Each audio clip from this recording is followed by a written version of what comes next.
Yo, bienvenue sur Impair Digital les amis. Aujourd'hui, petite vidéo sur les pensées toxiques, les blocages mentaux et tous les obstacles que vous avez dans votre tête qui vous empêchent inconsciemment de vous lancer, de démarrer ce projet que vous voulez démarrer, de poursuivre cette aventure que vous voulez poursuivre, de tenter cette exploration que vous voulez faire. Par exemple, explorer un nouveau pays ou explorer une nouvelle ville, ou tout simplement explorer de nouveaux horizons professionnels. Petit cappuccino. Je vous recommande chaudement le combo entrecôte, cappuccino, cigare. C'est un véritable délice. Alors,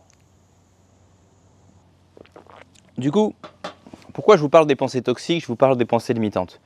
Moi, je fais un exercice sur moi-même que je garde toujours. C'est tous les jours que je suis en train de faire ça. Et tous les jours, je travaille sur moi-même pour analyser en fait mes pensées toxiques et les évacuer. C'est-à-dire que souvent, je vais avoir une idée, on va me proposer une idée de business, une idée de collaboration, que ce soit un pote, un ami, quelqu'un de mon réseau, qui va me dire tiens, si on faisait ça, si on faisait ceci, si on faisait cela. Alors, il ne va pas s'agir de dire oui à tout le monde, puisque si vous êtes un peu occupé, ce qui va être important en tant qu'entrepreneur, ça va surtout être de prioriser votre temps et d'être capable de vous concentrer à fond sur une ou deux opportunités qui ont vraiment du potentiel. Mais souvent, l'exercice que je fais quand un pote, par exemple, me parle d'une idée de business que vous lui-même voudrez lancer, c'est immédiatement ce qui va me venir en tête, c'est « Ah mais non, ça va pas marcher parce que ceci, parce que ceci, parce que ceci, parce que cela ». Si d'ailleurs vous faites l'expérience, si vous parlez à vos amis de vos idées de business, comme je vous l'ai dit, ne parlez jamais à vos amis, à vos proches de vos idées, vous allez voir que la première chose qu'ils vont faire, c'est vous donner les obstacles, vous expliquer pourquoi ce n'est pas possible et pourquoi, grosso modo, si c'était possible, ce serait déjà fait. C'est vraiment cette idée que si quelque chose est possible, s'il y a quelque chose de rentable qui est possible, ou bien quelqu'un l'a déjà fait, ou bien en fait c'est pas possible, ou bien ça va être illégal, ou bien tu vas te ridiculiser.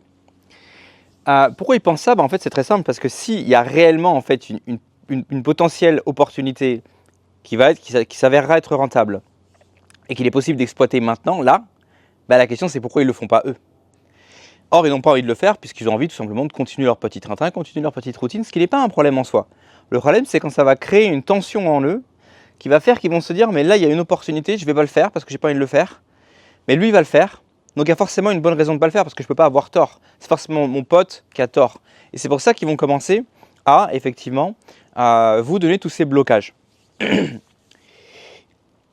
Il va être très important d'évacuer ces blocages en fait, il va être très important de déconstruire ces blocages. Normalement vous ne devriez pas les recevoir de la part de vos amis parce que comme je vous l'ai déjà dit, ne leur en parlez pas tout simplement, ça vous évitera d'avoir ce travail à faire. Mais vous avez peut-être en vous-même en fait ces blocages mentaux, ces pensées limitantes qui arrivent immédiatement. Je vais vous prendre un exemple très simple. Quelqu'un vous dit par exemple, tiens, voilà, il y a un pote par exemple qui m'a parlé d'une idée il n'y a pas longtemps. C'était un truc que j'ai trouvé génial. Et je sais que quand je vais vous en parler, vous allez voir, vous allez vous dire, mais non, ça ne va pas marcher parce que X, Y, Z. Et pourtant, je suis sûr que si la bonne personne lançait ça, avec les bons investissements, etc., ça pourrait faire un carton. Le gars, en fait, son idée, c'était de faire un Tinder pour l'immobilier. C'est-à-dire qu'en fait, un petit peu comme sur Tinder, vous mettriez vos critères sur, donc, sur le site en question. Je veux un appartement comme ci, comme ci, comme ci, comme ça. Les proprios mettraient eux aussi leurs critères. Et après l'application, en fait, vous matcherez avec des appartements. Alors autant je suis complètement contre les applications de rencontres pour les rencontres entre les êtres humains, autant ce type d'application, ce type de marketplace remis au goût du jour, un peu modernisé pour l'immobilier, j'ai trouvé que c'était une idée géniale. Peut-être que tout le monde ne va pas adopter l'idée, mais je suis sûr qu'il y a des endroits dans le monde où il y a un véritable marché pour ça. Et du coup voilà, donc vous seriez avec votre téléphone, vous swiperiez comme ça, celui-là j'aime bien, celui-là j'aime pas, celui-là j'aime bien, celui-là j'aime pas, et dès que vous tombez sur un appart que vous aimez, vous likez, et le proprio, lui derrière, il voit les différents likes sur son appartement, et il peut choisir un profil qui l'intéresse. Et c'est une façon un peu de gamifier, je ne sais pas si vous avez entendu parler des concepts de gamification, intéressez-vous à la gamification, c'est vraiment un concept très intéressant je trouve et très efficace pour pouvoir, si vous avez des clients, par exemple si vous faites du software et que vous avez des clients, pour pouvoir pousser le client à continuer à utiliser ce software, mais même si vous êtes dans le coaching par exemple, se donner des petits buts comme ça réguliers, donc établir en fait, gamifier votre process, ça va aider vos clients à rester dans le process, à avoir plaisir, à avancer, à progresser. Donc intéressez-vous à la gamification, on va pas parler de la gamification aujourd'hui, mais là justement il y avait un concept qui était un peu la tinderisation / gamification de l'immobilier et qui rendrait du coup le processus de recherche d'appartement moins frustrant. J'ai trouvé que c'était hyper intéressant et je suis sûr que si un type lançait cette idée-là en Californie, à la Silicon Valley avec des investisseurs, il y aurait tout simplement de l'argent à se faire. Ça ne veut pas dire que le monde entier adopterait cette application, mais je suis sûr que ça pourrait fonctionner. Et même si ça ne fonctionne pas du premier coup, vous savez comment font les start-upers, hein. Il y a une idée de base, on essaie de la lancer et après on va modifier les features, c'est ce qu'on appelle les itérations, les pivots.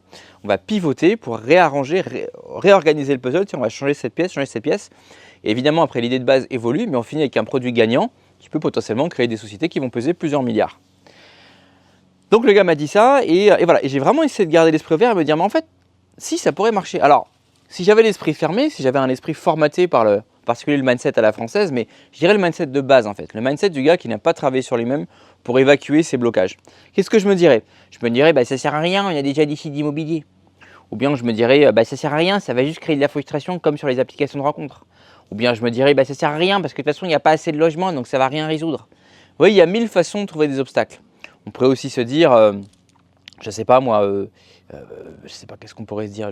J'ai même pas d'idée de pensées limitantes qui me viennent là, mais je suis sûr que vous, si vous avez des pensées limitantes par rapport à ce projet, des blocages, si vous avez des idées de pourquoi ça marche pas, vous avez qu'à les mettre en commentaire, comme ça on pourrait les lire et s'amuser. Mais enfin, vous avez compris l'esprit. Quel que soit ce que vous allez vouloir lancer, il y aura quelqu'un pour vous dire que ça n'a pas marché et trouver de très bonnes raisons pour vous dire que ça n'a pas marché. Par exemple, imaginons qu'un type veuille lancer un car wash. Donc un car wash, c'est une station de lavage ou une station de lavage mais automatique, mais semi-automatique, puisque les gars vont sur place, ils prennent le Karcher, ils nettoient leur voiture. Et il y aura des mecs pour vous dire, mais non, il y a déjà des stations-service qui font ça. Mais non, il y a déjà des rouleaux automatiques qui font ça. Mais non, mec, il y en a déjà trop en ville, le marché est saturé. Et s'il n'y en a pas assez, ils vont vous dire, mais non, mec, si ça marchait, il y aurait déjà quelqu'un qui l'aurait créé. Comprenez qu'il y a toujours une excuse, hein, c'est les deux extrêmes. S'il y a déjà, on vous dit que ça existe déjà. S'il n'y a pas, on vous dit qu'il n'y a pas, donc ça veut dire que ça ne marche pas, parce que si ça marchait, il y en aurait déjà. Vous voyez comme c'est très facile de venir avec des pensées limitantes. Il y a des personnes, si vous travaillez longtemps sur vous-même pour évacuer ces pensées, vous allez avoir de plus en plus de mal à voir le négatif, et spontanément, votre cerveau, au contraire, va commencer à voir le positif. Et c'est très bien, parce que ça va vous aider à générer des idées de business à l'infini. J'ai d'ailleurs fait une newsletter là-dessus, les gars, inscrivez-vous à la newsletter. Une newsletter, comment générer des idées de business à l'infini. Hein. Vous allez générer des idées de business et vous allez voir les opportunités. Alors que si vous avez le mindset de base, donc le mindset qui consiste toujours à contredire, toujours à voir les obstacles, toujours à voir les problèmes, dès que vous allez avoir une idée de business, toc, vous allez vous dire non, ça n'a pas marché parce que X, parce que Y, parce que Z. Donc vous allez jeter votre idée à la poubelle et finalement vous ne commencerez jamais rien. Donc très important de sortir ces blocages mentaux de vos têtes. Dès que vous êtes en train de vous dire c'est pas possible parce que, transformez ça dans votre tête en comment c'est possible de le faire malgré. Comment c'est possible de le faire avec? Par exemple, c'est pas possible parce que les gens ne veulent pas nettoyer leur voiture eux-mêmes, par exemple, hein, ce qui est faux bien sûr. Et bien, transformez ça dans votre tête en vous disant, mais déjà, challengez vos pensées limitantes. Est-ce que c'est sûr que les gens ne veulent pas nettoyer leur voiture eux-mêmes? Et si vous en êtes sûr, alors essayez de trouver une façon d'organiser le business autour de ça. Comment organiser des stations de lavage automatiques alors que les gens ne veulent pas nettoyer leur voiture eux-mêmes? Et vous allez voir qu'en itérant, vous allez trouver un positionnement business sur lequel vous allez pouvoir vous lancer. Et évidemment qui sera amené à évoluer parce que comme je vous l'ai déjà dit, avant d'avoir lancé le business, avant d'avoir eu des feedbacks marché, vous ne savez jamais vraiment au début exactement ce qui va fonctionner. Petit cappuccino. Donc voilà, faites très attention à ça parce que c'est des réflexes qu'on voit beaucoup, que je rencontre énormément, hein, et surtout chez les Français. Ça va pas marcher parce que. Ou alors, un deuxième type de blocage, c'est non, mais pour que ça marche, il faudrait ajouter de la complexité. Par exemple, le gars, et vous savez que la complexité est l'ennemi du business. Hein. Il faut lancer le plus vite possible et le plus simplement possible pour être très agile. Donc avoir une espèce de, essayer de planifier une machine à gaz dès le début pour pouvoir la lancer et avoir le produit parfait, le positionnement parfait pour que le client n'ait pas le choix. Vous allez vous dire, mais le produit est tellement parfait que c'est sûr là le client il va l'utiliser. C'est la recette du désastre parce que déjà vous n'allez jamais vous lancer. Si vous lancez, vous allez vous ruiner. Et en plus, encore une fois, avant d'avoir les feedbacks marché, vous ne savez pas ce qui va marcher. Donc il y a de fortes chances que votre usine à gaz ne fonctionne pas. Et donc c'est le gars qui va vous dire ouais ça va marcher, mais pour marcher il faut X. Et X c'est toujours un truc impossible. Donc par exemple, prenons un autre exemple, un exemple que j'aime bien, société de jardinage. Ah ouais, j'ai remarqué que dans le quartier, il y a beaucoup de mecs qui ont des beaux jardins. Viens, on fait une société de jardinage, on achète 2 débroussailleuses et on va leur proposer de faire les bordures. Parce que peut-être que même ils savent faire chez eux à la tondeuse le milieu, mais vous savez, il y a toujours ces bordures qui sont chiantes à faire à la tondeuse. Viens, on va commencer en se spécialisant dans les bordures. Hop, il faut qu'il dégage lui. Et vous avez un pote qui va, donc déjà il y a le pote qui va vous dire non c'est impossible, ça va pas marcher, il y a le pote qui va vous dire ce sera pas rentable, il y a le pote qui va vous dire non mec faut pas faire ça, il faut faire un business dans l'IA etc. avec du machine learning et des data centers, génial merci. Et il y a le pote qui va vous dire oui ça peut marcher mais il va falloir acheter, pour ça il faut absolument que tu aies de très gros matériel. Il faut que tu aies du gros matériel, il faut que tu aies des équipes, il faut que tu aies un camion pour tout transporter, il faut que tu aies une licence, il faut que tu fasses du marketing, il faut que tu aies des dizaines de milliers d'euros de marketing. Viens, on va rencontrer le maire pour lui en parler, nanana. Encore que ça peut être une très bonne idée de rencontrer le maire. N'ayez jamais peur de rencontrer des gens qui ont des positions dans la société qui vous paraissent hautes, que ce soit des influenceurs par exemple qui ont un beaucoup plus gros following que vous, ou bien dans le cas présent le maire du village. Donc, faut pas avoir peur d'y aller. Hein.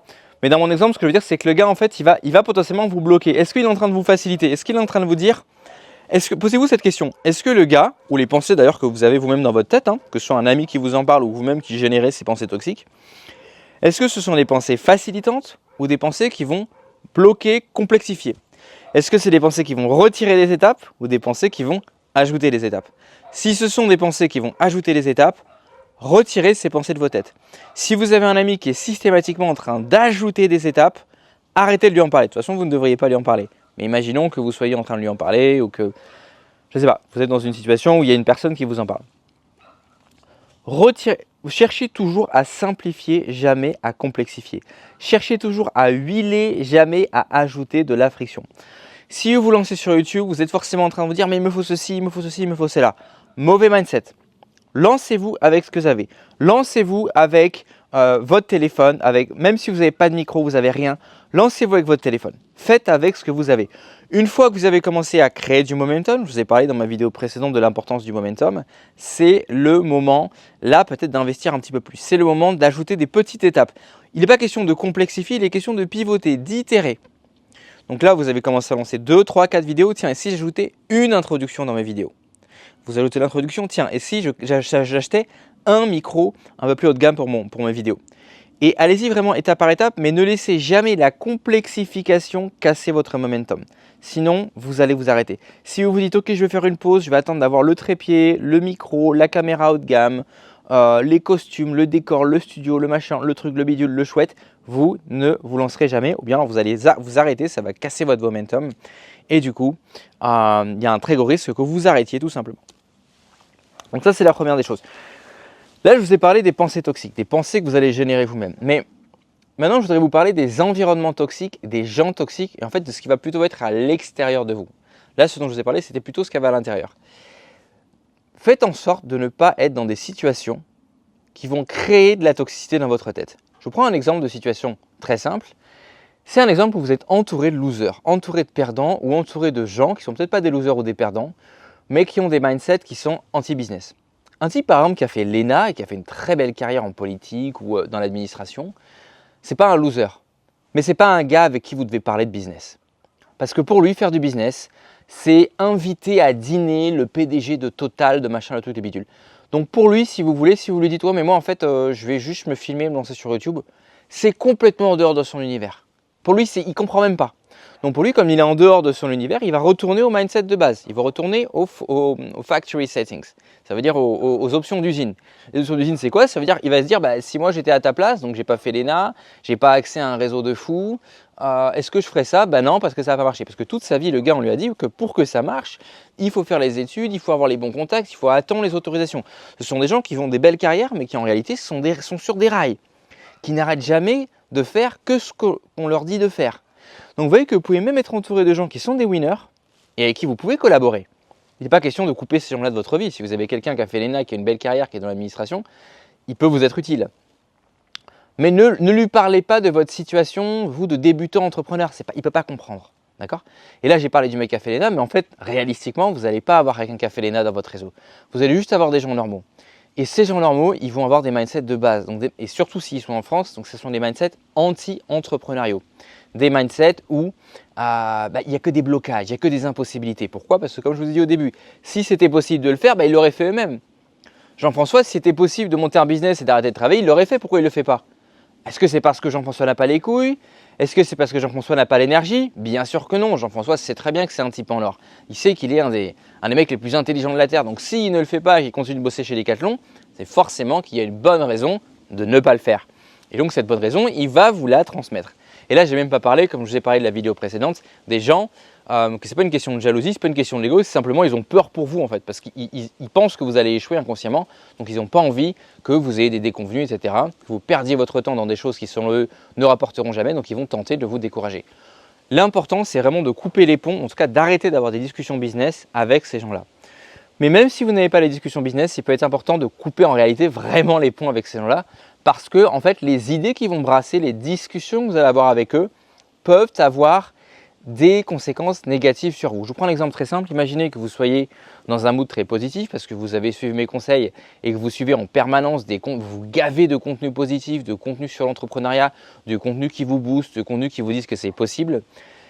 Donc vous êtes vraiment ultra motivé et vous allez avoir ces discussions donc avec ce type où vous êtes simplement dans un environnement où vous entendez même deux types discuter et ils parlent de choses minables. Vous voyez, le type il est en train de vous parler de comment ça fait 6 mois qu'il est en train de lécher le cul d'un type dans sa boîte pour essayer d'avoir une demi-promotion. Vous imaginez l'impact sur le mindset que ça va avoir sur vous? L'autre, il va vous parler il va vous dire que ça fait 1 an qu'il y a un connard dans la boîte qui fait ci, qui fait ça, qui intrigue et maintenant il est payé 200 € de plus que les autres. Oh l'enfoiré, etc.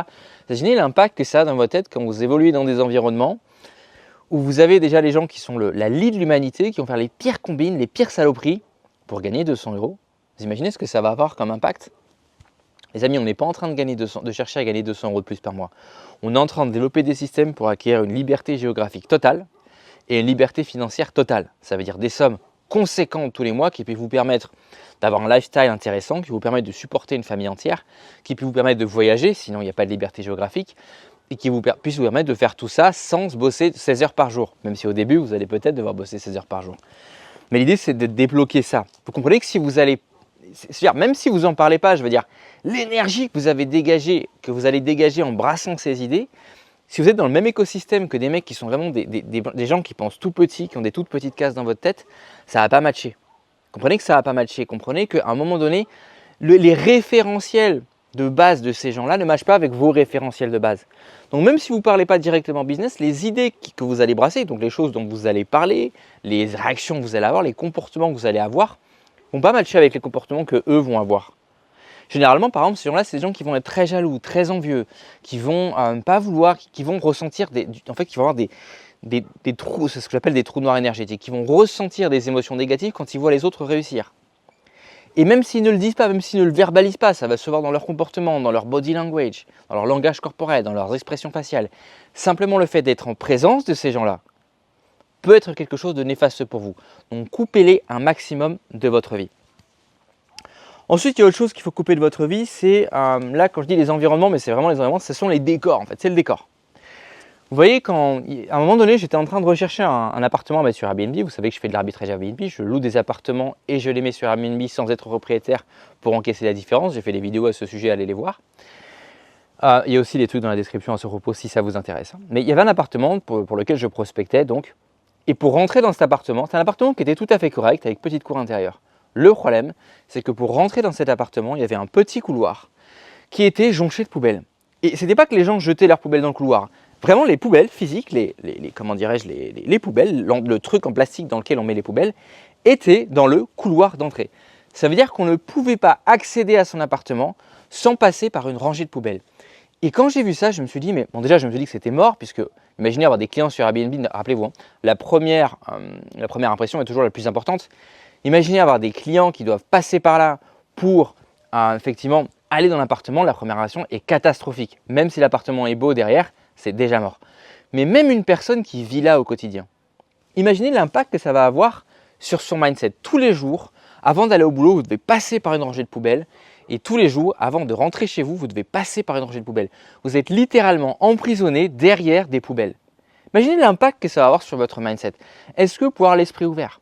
Est-ce que vous pouvez voir la vie en positif? Alors évidemment, on peut toujours travailler sur soi-même, travailler sur son état d'esprit, etc. pour pouvoir voir les choses en positif. Mais honnêtement, pour moi, c'est quand même un énorme poids sur les épaules. Et là, effectivement, ça va être quelque chose d'obvious, c'est quelque chose de particulièrement évident, mais des fois, ce n'est pas des choses si évidentes que ça. Je prends un autre exemple. Imaginez simplement si, je sais pas, si dans l'entrée de votre immeuble, par exemple, il y a plein d'affiches pour la France insoumise, des machins anti-riches, anti-succès, etc. Est-ce que ou bien déjà ça va avoir un impact sur vous, hein, mais même vous allez vous dire, mais en fait je suis bloqué avec des mecs qui me sont hostiles. Est-ce que ça vous donne envie Alors ça peut vous pousser d'un autre côté, ça peut vous pousser à vouloir dégager. Moi je vous encourage d'ailleurs à dégager de France, mais ça peut vous aider. Mais pour d'autres personnes, ça peut aussi vous créer du mal-être. Vous dites, mais en fait même quand je suis chez moi, je ne suis pas en sécurité, je suis entouré de gens qui veulent mon échec, qui veulent que j'échoue. Vous voyez ce que je veux dire? Donc automatiquement, ça ne va pas être pratique parce que une des composantes importantes si vous voulez réussir, c'est aussi la capacité à réseauter. Donc ça veut dire à rayonner, à dégager de l'énergie et à dégager des énergies positives. Vous imaginez que si vous vous rendez dans un endroit, dans une belle voiture, avec une belle tenue vestimentaire, vous êtes souriant, vous êtes rayonnant, et que là il y a un businessman, il y a une personne importante, il y a quelqu'un qui peut être intéressant pour vous à faire des affaires avec lui, il y a plus de chances que ce gars-là vienne vous serrer la main que si vous arrivez comme ça en courbant les chines, mal sapé, vous avez l'air d'être le dernier clochard. Or, si vous êtes entouré de gauchistes, il y a un incentive en fait à s'habiller comme un clochard. Parce que vous vous dites, mais attendez, si je rayonne trop, si je suis trop rayonnant, si je dégage du succès, ils vont me haïr ces gens-là, ils vont péter ma boîte aux lettres, ils vont taguer ma porte. Donc vous allez vouloir automatiquement vous défendre contre ces gens-là, donc vous renfermer sur eux-mêmes. Vous allez avoir des idées et des réflexes mentaux d'enfermement au lieu d'avoir des réflexes et des énergies et brasser des idées et adopter des comportements et des réflexes de pensée, des systèmes de pensée qui vont vous pousser vers l'ouverture. Si vous êtes toujours dans l'enfermement, c'est très toxique et c'est très mauvais pour quoi que ce soit en fait. Quel que soit, si vous voyez vous faire de l'entrepreneuriat ou vous développer, changer quelque chose dans votre vie, vous améliorer, créer une nouvelle discipline, créer de nouvelles routines, ça va être très toxique pour vous les amis. Les amis, j'arrive au bout de ce café, il y a un petit peu de soleil, je vais devoir rentrer. Donc on va terminer cette vidéo, on va faire une petite pause. Je reviendrai peut-être après pour vous en parler de nouveau. Si ces vidéos mindset, ces vidéos sur comment dirais-je les énergies, comment se débarrasser en fait de tous les blocages mentaux, les réflexes mentaux toxiques que vous avez vous intéressent, si vous les appréciez, n'hésitez pas à me le signaler en commentaire. Dites-moi en commentaire quels sont les réflexes mentaux, quelles sont les croyances limitantes que vous avez, que vous savez qu'elles sont limitantes, mais vous continuez quand même de les avoir et dont vous voudrez vous débarrasser. Et sinon, on se retrouve la prochaine fois pour un nouvel épisode sur Ampère Digital. Ciao!